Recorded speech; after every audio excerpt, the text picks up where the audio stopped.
good evening. Welcome back for another edition of A Reasonable Doubt, brought to you by the Harris County Criminal Lawyers Association. I'm your host, Jim Yardwan, and with my friend with the spectacles this week, Julio Vela.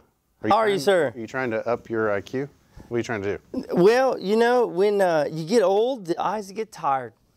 Well, I know about getting tired. The eyes get tired. For sure. But you can wear those without it giving you a headache?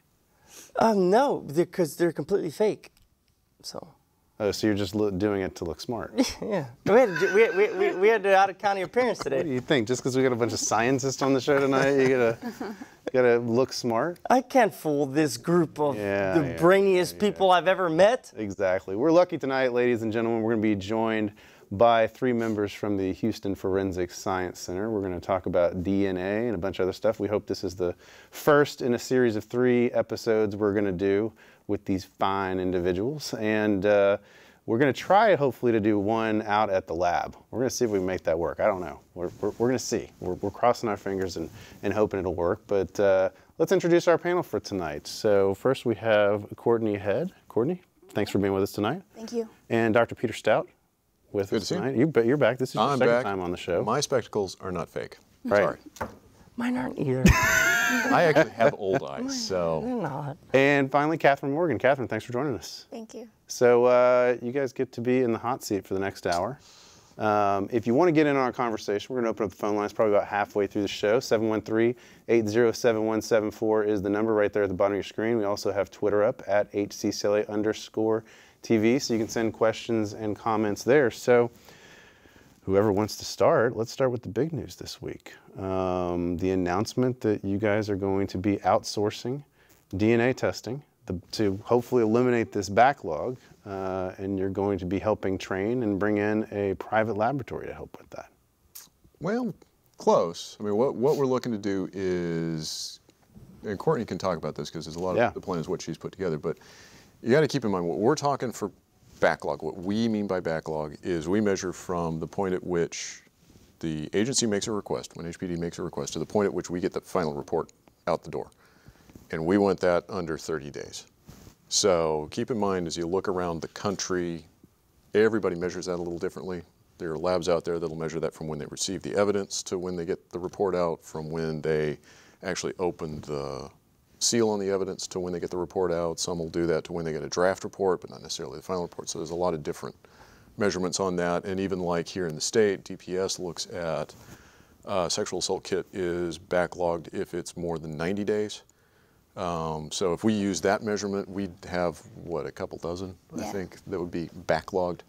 But our concern is to get that under 30 days because that's what matters to y'all trying to deal with. So let me ask you this. So examine what within 30 days and why within 30 days? Well, so 30 days is something, as we've talked with HPD and others, that seems to be a pretty good mark for what's useful for the investigations, what's useful for the process outside of just the laboratory. Now, there's some evidence that we have to do a whole lot faster about that, and actually when we talk about firearm stuff, that's a good example of evidence that we try to get, there are components of that we try to get done within 24 to 48 hours. Like toxicology evidence and alcohols, we try to get those done within 2 weeks. So 30 days is kind of the marker for where we'd like to see everything under that, but there are components that we got to get done a lot faster than that. Do you believe you have the resources to do that within 30 days? In a lot of places, I think we're getting close to that. I mean, it's just like all laboratories, and actually I guess it looks like I may be heading to go testify to a congressional committee next week about some of the resource issues for laboratories across the whole country. Resources are always tight for laboratories. Yeah, it seems like this is a big problem across the country. I mean, there's multiple lawsuits. There's one here. There was one just filed this week up in Travis County. This is seems to be an ongoing problem across the country with delays in getting DNA evidence back. So what is the hope that outsourcing this to the private lab is going to alleviate? So I think it will help alleviate in our laboratory. We have a lot of very new analysts, and so from the moment we hire someone, it's not like on day 2 they can just start working and we can hand them cases. It can be up to 12 months and maybe a little bit longer to get someone fully trained in order to be able to really start helping us work cases. And so because we have so many cases that are coming in constantly every day, we've really been unable to focus on training the staff that we have in the lab. And so our process is kind of a 3-step process where we do screening, and then we do lab work, and then we ultimately write the DNA report, draw conclusions, and get that final product out to our stakeholders. And so in training individuals, we consistently try to start training, and then more cases are coming in consistently. And so we haven't had an opportunity where we can really focus on training, because we always have to pull people from training, put them back into working some aspect of casework. And so we have a lot of people in the lab that are kind of stuck in that first part of the process, and we need more people on the end part of the process. We have a bottleneck in the middle of our system. What you say some people stuck, and do we have individuals that are being trained in a variety of different forensic sciences, or? No, these are all within just biology. So within biology, right. what within biology are we talking about, and are you, I mean, and so you're putting people back in the rotation, but I mean, what specific acts within biology are you talking about? So the first step of our process is serology, and that's just basically screening evidence for the presence of blood or semen. And so if you watch CSI, those quick color change tests that turn green or pink, we do that in the lab, and we can get people trained pretty quickly to be able to do that process. But the next step of the process is a little more complicated, and it takes longer to get someone trained to do DNA extraction and use our automation, and some of the chemistries that we have in the lab are pretty sophisticated. And then to take that a step further is actually looking at that data, drawing conclusions, using the appropriate statistics, and then generating a report. Is your technology on par with the country? Yes. Is it higher? Is it less? Are you leading? We definitely have a lot of automation, and so we're a fairly large laboratory. We have about 40 people in our lab, and so we have more automation than a lot of small crime labs, which is helps us be more efficient. The chemistries that are available are commercially available, and so most labs choose one of 3 different kits that help them get to the conclusions for DNA testing. Catherine, so you're a DNA analyst. Yes, so I'm that's assuming correct. you're one of the foot soldiers who's going to be doing this stuff. Yes. So talk about for us and kind of give us an insight into, you know, what the training process is like, what it's like coming into the Houston Forensic Science Center, and kind of give a window of what Courtney was describing for someone coming on. Okay, so as Courtney stated, whenever someone is initially hired on, they're generally put into the screening training initially. So that would be the first step that they would go through. That training alone takes several months. At that point, if necessary or if it's possible, we would put them into the technician training, which would also take a period of 3 to 6 months easily. At that point, a person would be possibly able to go on to what we call the report writing, which is the part where we look at the data that's been generated, we write a report, we perform comparisons and statistical analysis, and of course we would testify in court at times when necessary. So that's a very long process. It takes, all told, I would expect about a year of training for someone to come in from the beginning and do the whole thing. Doctor, was this part of your design? Did you help plan this training period, and was this part of your vision of how you're taking the forensic community in Harris County to the next level? And 2, Harris County is a big deal, man. Oh, yeah. How have you handled that? Because Harris County, at least in the news and the reputation and the vibe, is that you're leading, that you're trying to lead some of these larger communities. You got New York, Chicago, LA, Houston, Atlanta. So 2, was this part of your design? You know, I'd love to take credit for all of it, but actually, you know, these are the folks that really understand the process. Courtney's, I think, some of this was understanding all the resources that we needed and actually listening to some of the really smart people that we have that have been saying for a while, you know, we need to have a period of time where we can actually get everybody cross-trained in all of these operations so we can shift people where the load goes. It is consistent problem in a lot of laboratories. And actually, I was Matthew Gamete, who's the president of American Society of Crime Laboratory Directors right now, was talking a little bit with him, and he was. I think general sentiment would be a lot of laboratories would like to have the opportunity to do what we're trying to do with this, of actually give the group enough time to get their arms around this and get ahead of some of this stuff. I think, to answer the second part of your question, I mean, I came here to this lab because of what Houston was, because past administrations and the citizens of Houston have really taken a pretty bold step at trying to run the laboratory something different. Can you talk about the climate that Houston was when you came in, and what your idea was to take it to the next level? I mean, when Houston came, talk to you about when you came into Houston. I mean, Houston has been known notorious. We have the Bromwich files. Right. We have a reputation of hiding evidence, junk science, incredible evidence. Tampering, officers not doing what they're supposed to, science not being all that it's supposed to be. And I remember the big to-do when you came through.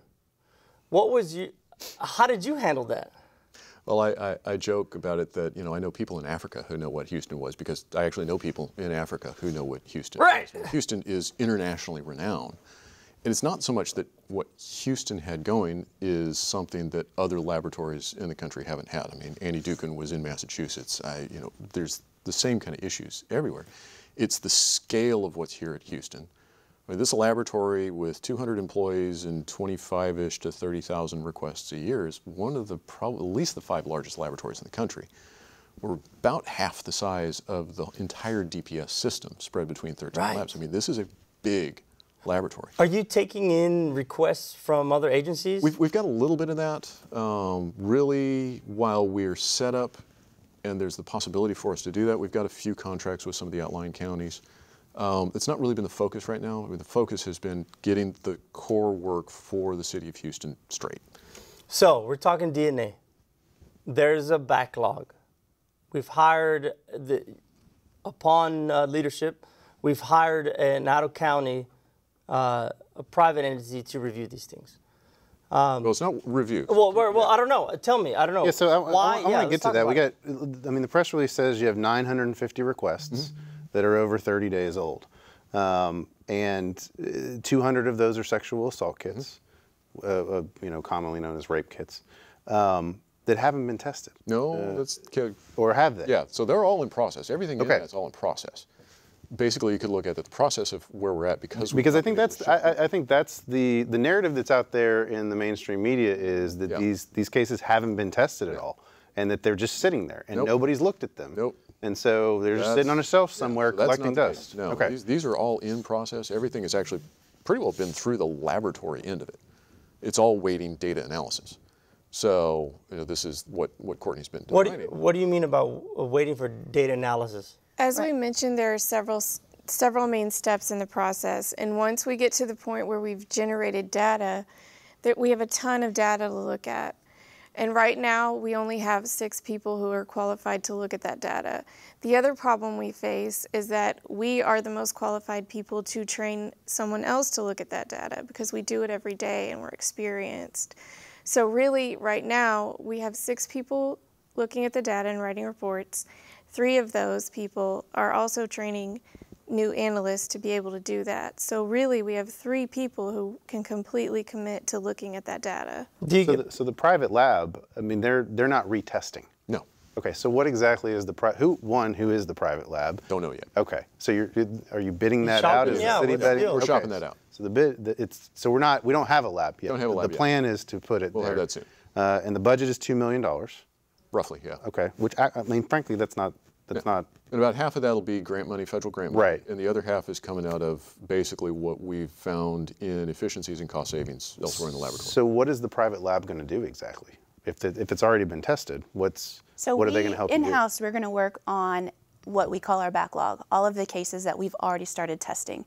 And so the plan is new casework that comes in the door, we'll be sending to an outsourced lab so that it will help alleviate our burden to train, work incoming casework, and work the backlog. So we're going to focus in-house on the backlog and training and let the outsourced lab take all of our new casework, except for things that are priorities and rushes, things we need to work on in-house. Yeah, that's the press release said that priority DNA cases identified by the Houston Police Department as urgent will continue to be completed in-house. So typically, what's considered urgent?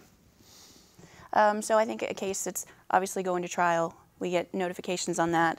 It seems pretty regularly that it's going in 30 days. So we'd want to make sure that we keep something like that in-house. Something that's a threat to public safety, we of course would want to keep that in-house. And so there's various different things from the different divisions. Homicide and sexual assault seem to have the most priority cases, but there do seem to be the occasional robberies and things like that that we need to make sure we prioritize. So you say in the press release, you say you expect about 10 months. Mm-hmm. You think that you guys can clear the backlog in 10 months and, you know, have the private lab in the interim kind of be the stopgap to help you with the incoming new cases, and then in 10 months be able to basically take everything over again? Yeah. Yes. That's what we're looking at. And over the last about 2 years, we've done a lot of analysis of the whole process. I think we've got much better understanding from a data-driven decision-making of understanding just how many analysts we need to handle how many cases, just where we need to put the people. So we're not just taking guesses at where we need that. We've got a lot of solid data in order to make those decisions and be able to make the plans that they've made for just how long we need this to run, just how many we need to try and push out. You're gonna need highly trained, well-educated, which y'all are, people who testify in court. Mm-hmm. And it seems like y'all two are at the top of the line, but y'all got to train some people, I suppose. Are you recruiting anybody? Are you recruiting other recruits from, you know, I mean, putting some feelers out there? Because we've actually hired in a number of, how many? We got 3 or 4 that have just come in that are experienced analysts that we've just hired in. We've hired in a new person to coordinate the training, so we actually have a dedicated person dealing with the training, and that'll be ongoing because there's always a training need. So none of the private lab employees will be testifying in court. Is that, I mean, or well, I mean, it's a I'm going to possibility. talk to somebody. It's a possibility. Talk to somebody. So because I mean, they're going to be doing, if they're going to be doing the incoming cases, and stopping there for a second, what's the thought behind why you're going to keep the urgent cases in-house if you're trying to clear the backlog and then have them do all the other cases? What's the thought on that? Right. So we have a couple of options. I think because we haven't selected the outsourced laboratory, we don't exactly know what their turnaround time is going to be. Right.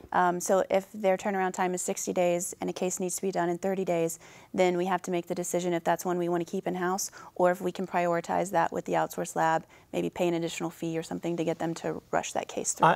I have a DWI. I'm not going to go into the facts as I can't, but let's hypothetically say it's a drug case, toxicology came back. One of these shops out in Pennsylvania. I know that shop. All right. I got notice today, or an email request, to see if that expert can testify via Skype. Mm-hmm. Have you considered these things? Yep. And as a defense perspective, I told her, no. I said, no. And she said, why, the prosecutor? I said, because I got to see the body. I got to see that body. With the questions I ask and what I'm going to ask them, I need to see how they react. I need the jury to see how they react.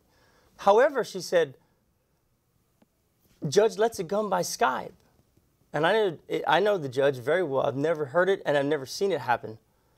But, so let me ask twofold. Jimmy, as a defense lawyer extraordinaire, tried... Let's not get too carried away. Well, between you and I, we've probably tried 100 cases under our belt.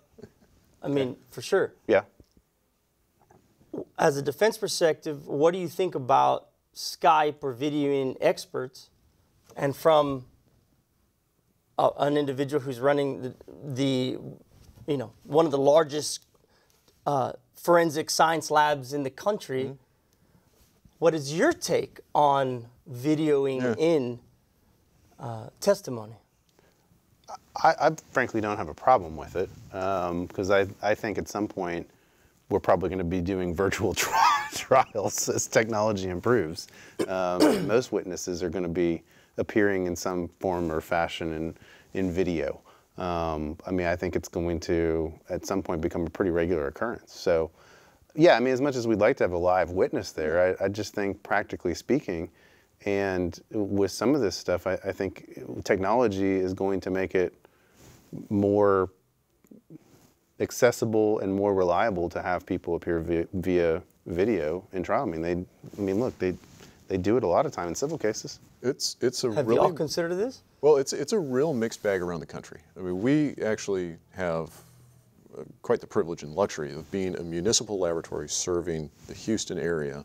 We really don't have to consider it that much. You know, the places where we've done some outsourcing, toxicology is one of the places we've outsourced, and actually, that's one, I think we also put out something with that because all that stuff's now coming, actually this last week came back in to toxicology. So drug stuff going forward will be done in-house. Really? Right, because we had, I mean, toxicology is another example of this, of we used outsourcing while we rebuilt toxicology. And it took us a couple of years to rebuild toxicology. What do you mean by that, rebuild toxicology? We blew away all the methods in there. We've rebuilt, revalidated all the methods, replaced a lot of the equipment, brought in a lot of new people. By your design? Well, I'm a toxicologist. That was That's one of the first awesome. things that came in, and looking at toxicology and knowing that the point when I came in, there were some serious problems in there. And so we made the choice of how we changed and revalidated the alcohols, and then really the only way we were going to get the drugs back to where they needed to be was find a place for the work to go while the group can rebuild what they did there. We did something similar in latent prints. We did something similar with CSU. So, you know, as corny as it sounds, it's trying to build the fix that sticks. You got to give the group enough time to actually, we got really smart people in there. They're really committed, they're really dedicated. You got to give them enough space and time to be able to do it. Were y'all a part of this kind of, how long have y'all been in your positions, and were y'all a part of this? And is this something that I mean, y'all are obviously very experienced. You either worked here for a while or worked somewhere else before. Were you a part of this kind of transition to make Houston better? Did you come along upon this new kind of chapter, or when did you come along? I've worked at Houston Forensic Science Center / the Houston Police Department Crime Lab for 8.5 years. And so I did work as a part of HPD, and when I first started, there was 15 people in the biology and DNA section, and now we're close to 40. So, how did you get into the biology? I didn't even know there was a biology section in HPD. Like, are you serious? There's a biology section in HPD? Where'd you go to school?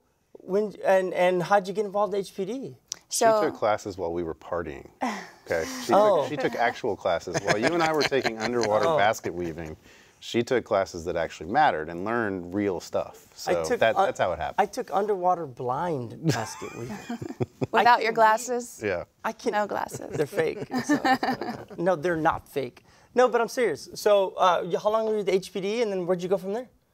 Yeah, no, so I've been here in Houston for 8.5 years. So before that, I worked in Dallas for a little while, and then I got my master's at George Washington University in Washington, D.C. So I actually worked at an outsourced lab for 4 years before getting into more like county and city labs. Where'd you master's in what? I got my master's in forensic science with a concentration in forensic molecular biology. Wow. And your undergrad was what? Biology. Right, I knew that. I was going to say government? Close. Julio's closest experience with biology is dissecting the frog in high school. It was close. That's real close. And he was done. Very similar. And what about you? Where'd you go to school, and who are you? Talk to me. Catherine, I went You to. introduced her at the beginning of the show. I know this. I'm fascinated by these individuals here. I received my undergraduate in biology at University of Houston.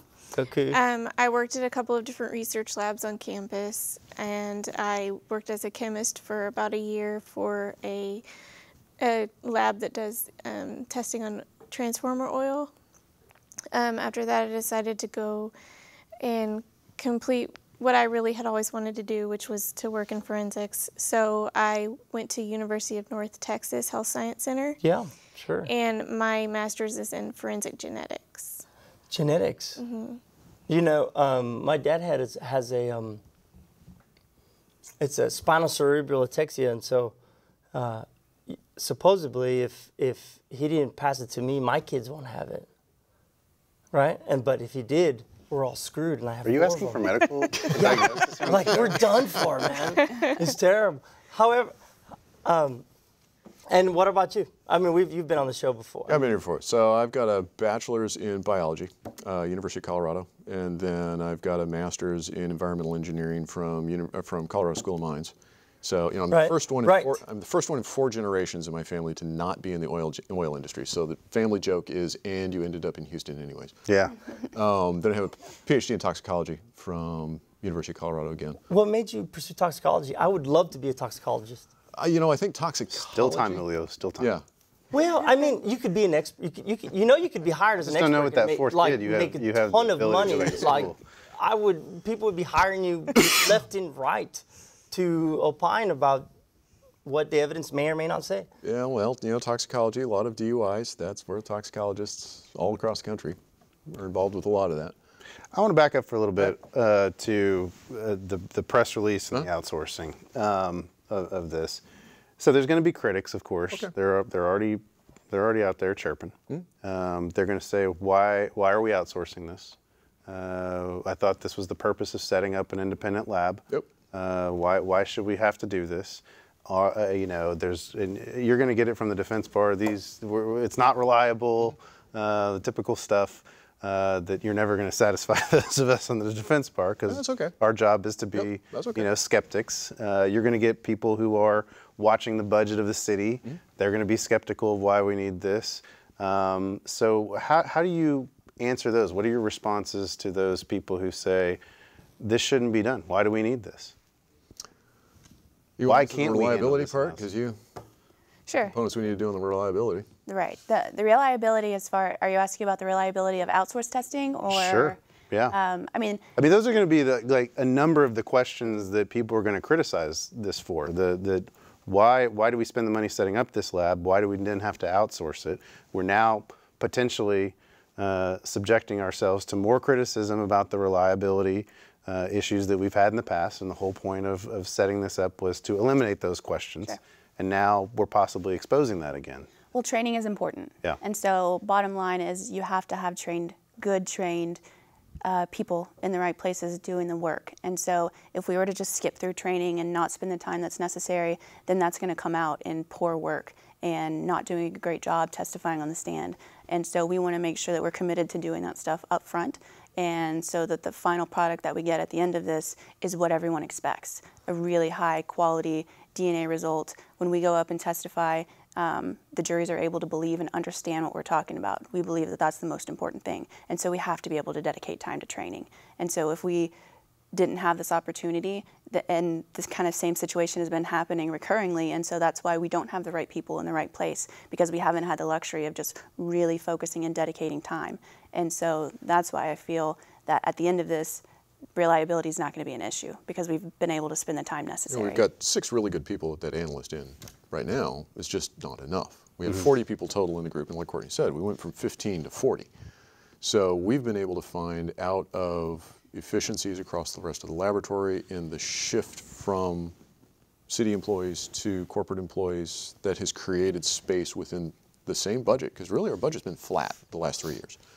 So we have gotten, with an increasing workload, we've reduced turnaround times, we've improved quality, we've improved all of these systems, and we've expanded capacity, all within the same flat budget. So, you know, that's phenomenal. Do you think you can continue to expand capacity, though, if you don't get an increase in budget? I mean, what if... Obviously, there's places where that's going to break, and we can talk about that when we talk about firearms, because we've seen basically the work that goes into the database within firearms double over the last 4 years. And we've been able to... The work? Right. Yeah. So the number of weapons that we get has doubled in the last 4 years. And we've been able to keep pace with that up until very recently. Now, the other thing you got to keep in mind, and part of what's happened in biology, is things like Harvey, things like the freezes, things like we were planning for this before Harvey and the freezes, of changing our laboratory information management system, which is a huge core system. It touches everything the laboratory does. It's a portal? Well, so I mean, there's a client portal for that where people make requests, but this is basically the information management system that manages all of the casework, all of where everything is. I mean, it is the system of the lab, so it's big core system to change. The legacy system was okay, but it's got some issues, and we're trying to replace that. Have been for about a year now. What were the issues with the legacy system? You know, it's, boy, you get me on sharing. You get me on one of my soapboxes. Is it sharing? What is it? I mean, well, you got to keep in mind. Really, forensics is a very small industry. There's 411 publicly funded crime labs out there, and there's about 14,000 people that work in forensics across the whole country. So if you're manufacturing or you're a developer of a LIMS, one of these big data systems, you've maybe got 200 people to sell that to. So there are 4 main developers of LIMS in the country. All of them are tiny little companies. They're like 20, 30-person companies. For the viewers, what's LIMS? Oh, Laboratory Information Management System, LIMS. So there's very few products that we can select from. You walk into any laboratory in the country and you ask them about their LIMS, you will get the same answer: we hate our LIMS. Yep, they're nodding. Everybody hates their LIMS because we have very few products. They're all modestly okay products. Often, and I think that is what happened here, laboratories, because it was the first attempt that this laboratory had at a LIMS, and the deployment of it was imperfect. Do you think that's a cause for some of the backlog? Well, there's a lot of lost time that goes in that. I mean, we work all the time with having to adapt to shortcomings of the LIMS. People can't get data as quickly as they need. They can't interact with the system as quickly as they need. It doesn't do things that we would like it to do, and that's what we're trying to change into the new system, particularly with a section that's got as much automation as biology does. But you know, we just don't have that many choices on it. So you know, those limited choices are really frustrating because it seems like it should be easier than it is. How many sections does your crime lab or forensic lab have? We are what is referred to as a full-service crime lab. We have 7 disciplines, so it's from crime scene to toxicology, like we were just talking, firearms, like we'll talk about as well, seized drugs, controlled substances, pills, powders, green leafies, biology, latent prints, and digital multimedia evidence, so AV and cell phones. It's phenomenal. We got a phone call coming in. All right. After that, I want to go back to kind of some personnel questions that I have, but let's get the phone call in here real quick. Hello, thanks for calling Reasonable Doubt. Hello. My call. I have sort of a 3-part question concerning DNA evidence and specifically DNA mixture evidence, and I'll ask them all and take my answers off the air. When the problems with the DNA mixture evidence, specifically with the combined probability of inclusion evidence came up, there was problems in calculating the statistics because there was no stochastic threshold. I was wondering if the analysts could talk a little bit about what that means. What does stochastic threshold mean? And how does that correlate? Because before these problems came to light, the analysts would testify in court regarding this evidence with great confidence. And the last part of my question is, with the new testing, with probabilistic genotyping, how can we be so sure that this type of testing is better or has more confidence? Doesn't it too lack a stochastic threshold? And I'll take the answers off air. Thank you. Thank you for the call. Who wants How to jump high on that? level is that? That's what I'm telling you. I'll try to remember amazing. all 3 parts of it. A stochastic threshold is a threshold in which more or less we're more comfortable that we have all of the data that's in the sample if the peaks have met a stochastic threshold. As far as the CPI is concerned, I have always, as in my experience, I've been here 5 years, we've always had a stochastic threshold. So I can't really speak to testifying without that. Maybe Courtney can a little bit. And as far as the probabilistic genotyping, that we've had some training on that. We're not implementing it quite yet. It doesn't necessarily change what mixture evidence you would use. It's just a different way of performing a statistic on that mixture evidence. So I don't know if that answers the question. What's the stochastic threshold, and why can Courtney talk about things that you cannot? I'm old. I'm old. I'm much older than she is. And so I've been there longer.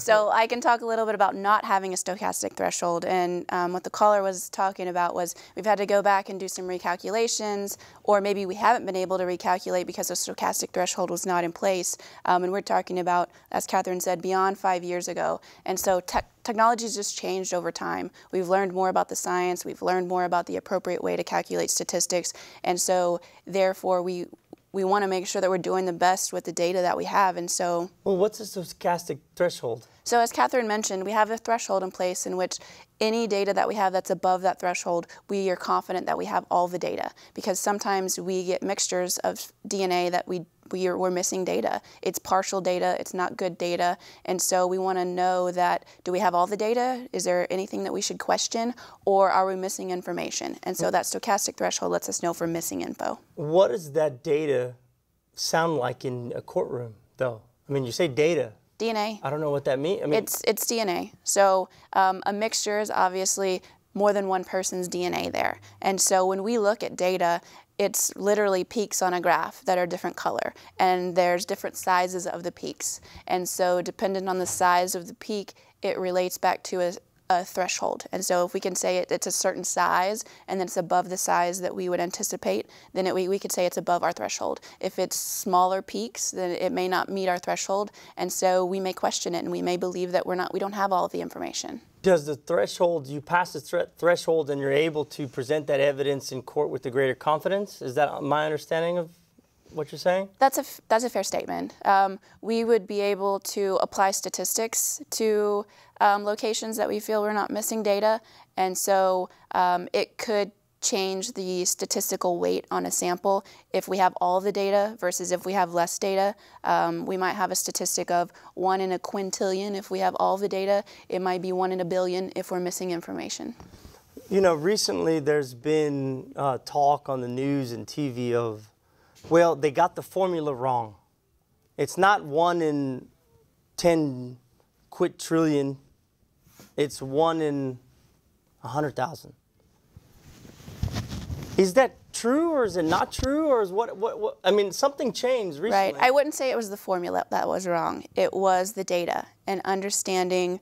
Was that information, as the caller called in about, did it have a stochastic threshold? Because that's important. Because before we had a stochastic threshold, we didn't have a good way of identifying, could we potentially be missing data? And so maybe we used information that we shouldn't have 6 years ago because we didn't understand fully the appropriate way to make those statistical calculations. And this is a problem across the forensic community as a whole, definitely not just here. Right. So, I mean, that begs the question. I mean, at what point can we really truly rely on this information? If thresholds are changing, if statistical analysis are changing, I mean, you know, if it's different from what it was 6 years ago, and you're saying, well, maybe we didn't understand that. I mean, people were convicted 6 years ago under this evidence. Yep. Right. So, you know, part of the change in science. Ultimately, yeah, I mean, what we've seen with the calculations and going back and looking at this evidence, there's not massive changes.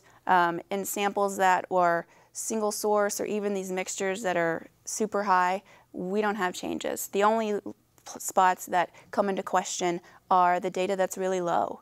And so in those situations, obviously we know now that that's stuff that we should shy away from and perhaps not be so aggressive and try to make those finite conclusions. No, something I will say, though, is here in Texas, looking at this across the nation, you can have a mixed bag of how people have approached this.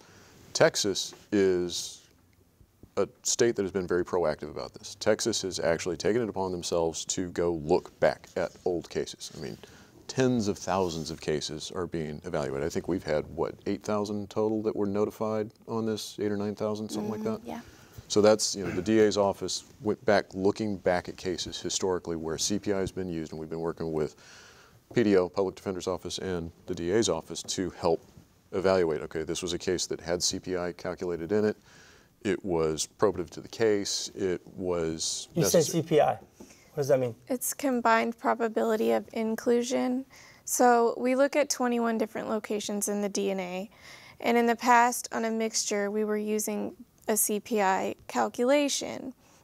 And with a CPI calculation, you can only use the locations in which you're confident that you don't have data missing. That's where the stochastic threshold comes into play with CPI. With probabilistic genotyping, you can use locations in which you may have something missing, but the calculation accounts for that possibility. So it's just a different type of statistical calculation on a mixture than we've done in the past. As a scientist, do you feel more comfortable speaking about or giving these? It sounded like one's a prediction, one's pretty solid. But or is it not? They're calculated different ways. They're calculated different ways, and it's everybody. It is. You know, it's a confidence-rattling change that's happened with DNA. DNA, for a while, was viewed as, you know, the gold standard. It was viewed as nearly infallible, and no scientific measurement and test is infallible. All scientific measurements have some degree of error. So now, as we've started to look at mixtures and the complexities of mixtures and what really can be interpreted out of those mixtures, you're seeing where the limits are of this, and you know there's going to be more of this. The one that's likely, I think I've heard, will be, we've known about it for a while. We've heard about it at meetings a lot, but it's not been published. Is one called Mix 13. So National Institute of Standards has put out, ever since, a lot of this rolls back to what are called pop stats and some of the, I guess, miscalculations, small miscalculations in the underlying population statistics that they use to then calculate CPI. So it's about, like, you know, just how big a dice you roll to then calculate the probabilities on things. Well, back to your question about whether or not I feel more comfortable with one or the other. I feel like it's not necessarily an issue of whether I feel more comfortable with one or the other, but it goes back to the fact that we need to really have well-trained analysts and well-educated analysts, because it's more about understanding what goes into the calculation, how to use it appropriately, and understanding the limits of that calculation and being able to express that to a jury. That's really what it comes down to. Because even like the probabilistic genotyping, that is software that uses algorithms to try and basically tease apart these very complex mixtures. That's great, there's a lot of power in that, but they are at root an algorithm that the analyst has to understand, because if they don't understand it, they may put information in and get an answer out the other end that isn't necessarily reliable. Or testify in court. Right.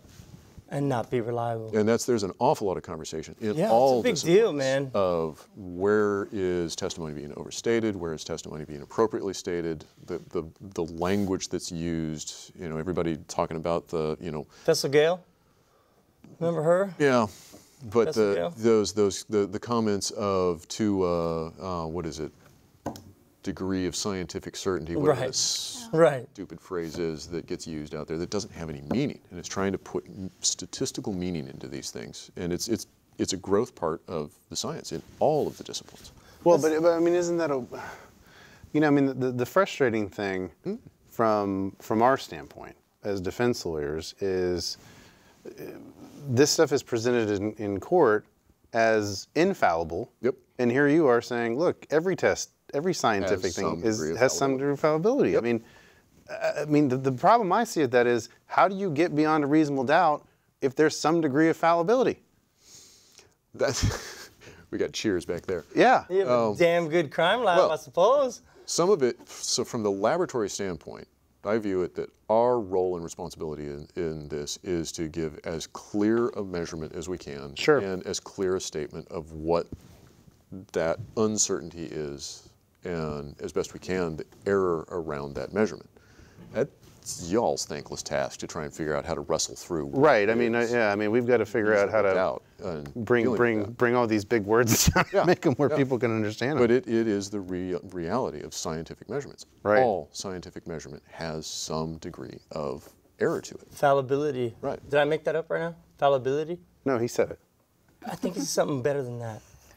Pretty sure. Uncertainty. Uncertainty.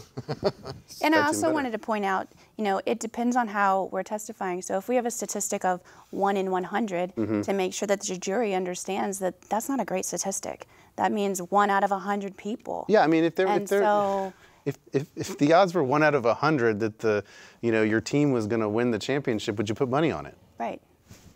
Kind of thing. I don't think anybody in this room would. Trying to be able to explain the difference between a statistic that's 1 in 100 versus 1 quintillion, which is 300 times the Earth population, and to make sure that our analysts are able to convey that message, and also trying to educate the attorneys to make sure that they understand what they're presenting and not trying to over-present a statistic of 1 in 100, because I've seen that done before. Have you testified in court? Yes. Yeah. Really? Okay, so first thing we think about Look out. is like, well, we're talking about DNA, so first thing is rape. We think about rape. Terrible subject. We're just going to, right here, and we're going to put it over there. What other cases do we have DNA on? Homicide? Oh, murder. Aggravated assaults. Ag assaults. Property crimes. Robbery. Property crimes. Robbery. Where's the Burglaries. DNA? That's what I say. Right. That's what I say. That's what everyone says. Where's That's the why we have a DNA? backlog. That's why we have a backlog. So let's talk about DNA. Okay, so there's, touch DNA, breathe DNA, flake DNA. What types of DNA? Obviously, bodily human fluids. Okay, we'll do that one. However, what kind of DNA can you actually extract? Can I take a drink of something over here, and then you go and I leave it, and someone comes and swoops it up, and then they do a piece of tape, and they take my thumbprint, and then you can get my DNA from that?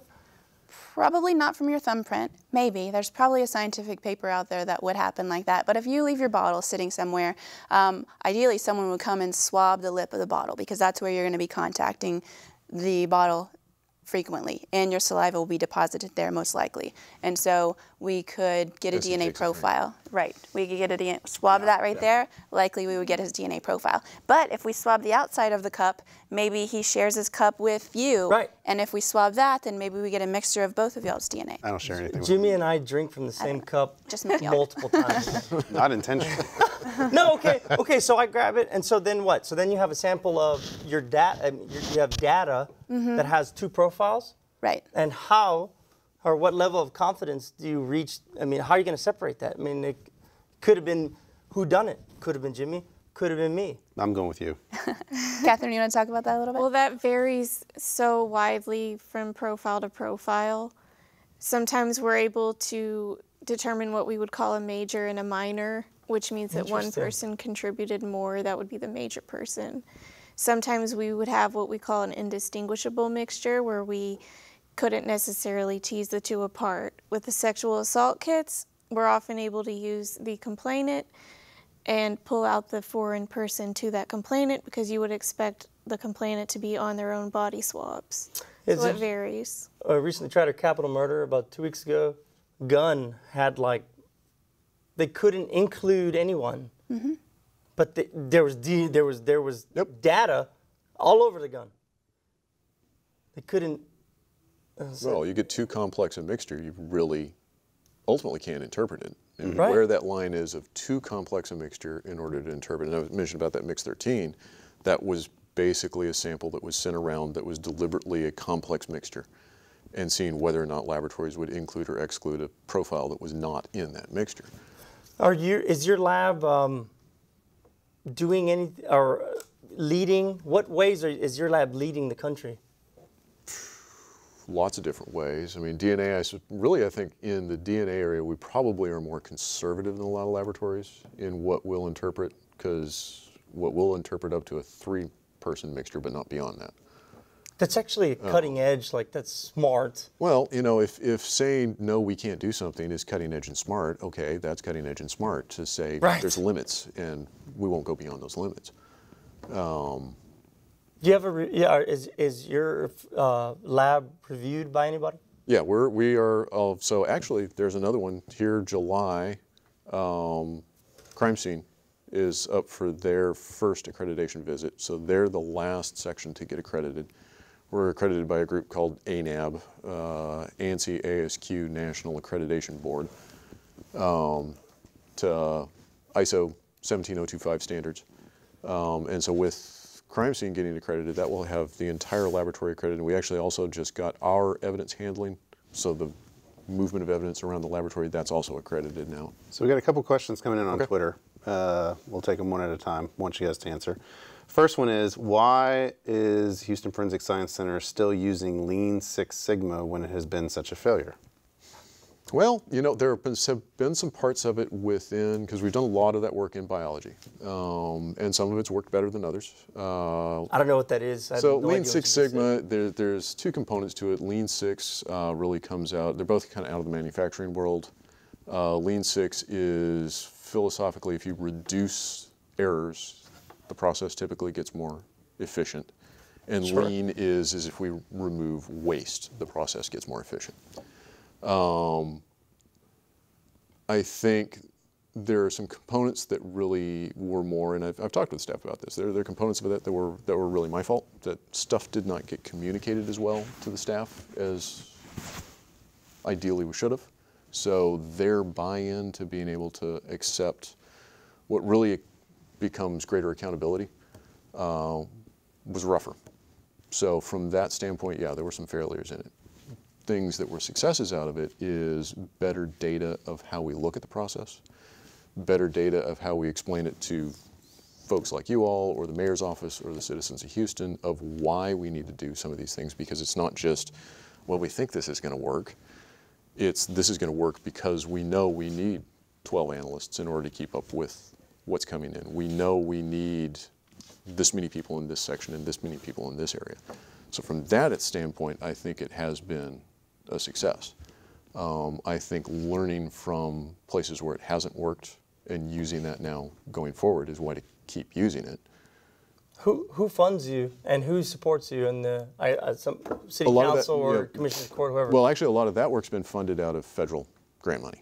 Okay. That we've done with that as an effort to try and build the capacity of the laboratory.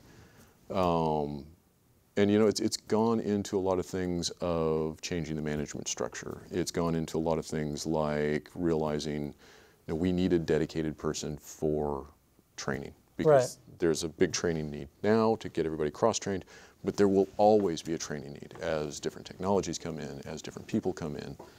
That will always need to be there. There's always a recurrent training need to keep people fresh on stuff. So is anybody championing you in local politics? Actually, yeah. I think we've come a long way in working with city council and with the mayor's office. I think there's a lot more understanding and support, understanding for the complexity of what the laboratory is.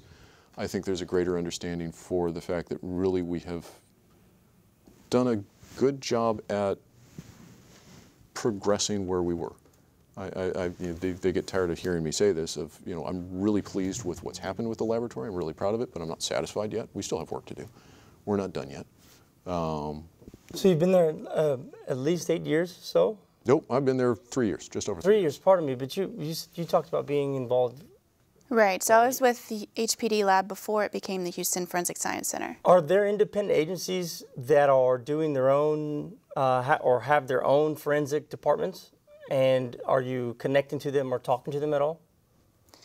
Well, there's private laboratories that are a little different. They are independent, but they don't have some of the same luxuries as we do. For example, they don't have access to CODIS, and so that's something that we do have. And so the only other independent lab that I really know of is DC's crime lab. DC's crime lab that was taken out from under DC police and made a separate department within the city there, so they report directly to the mayor. And so are you getting every precinct, Harris County Sheriff and HPD to you guys? No, really, HPD is the vast majority of the work that we get. But they're the single largest law enforcement agency in Texas. They're, I think, the 5th or 6th largest law enforcement agency in the country. They will always be the 800-pound gorilla. We get some work out of San Jacinto and Deer Park. I'm trying to think, we got 4 or 5 smaller contracts like that. Like I say, they're really kind of more pilot concepts of how we would do this, but that's not been the focus, because we still need to focus on getting stuff straight for the city of Houston first. The other question we had coming in on Twitter is why has Houston Forensic Science Center waited so long before properly training their analysts? Well, it's not that they're not properly trained. What we're talking about is cross-training, because the analysts that are in the jobs that there are very good at what they're doing. It's cross-training people so that we can redeploy people elsewhere. So I think it's an important distinction. Right, and on that note, I mean, I want to kind of follow up on the earlier conversation we had about clearing out the requests with the private lab.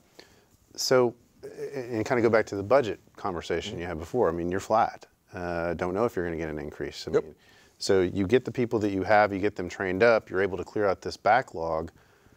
What's to say we don't get another backlog? How do you prevent that from happening? I mean, I'm assuming you've got a pretty full plated as it is, and probably all the analysts do. So at some point, you know, we clear out this backlog, but what's the plan to prevent it from happening again?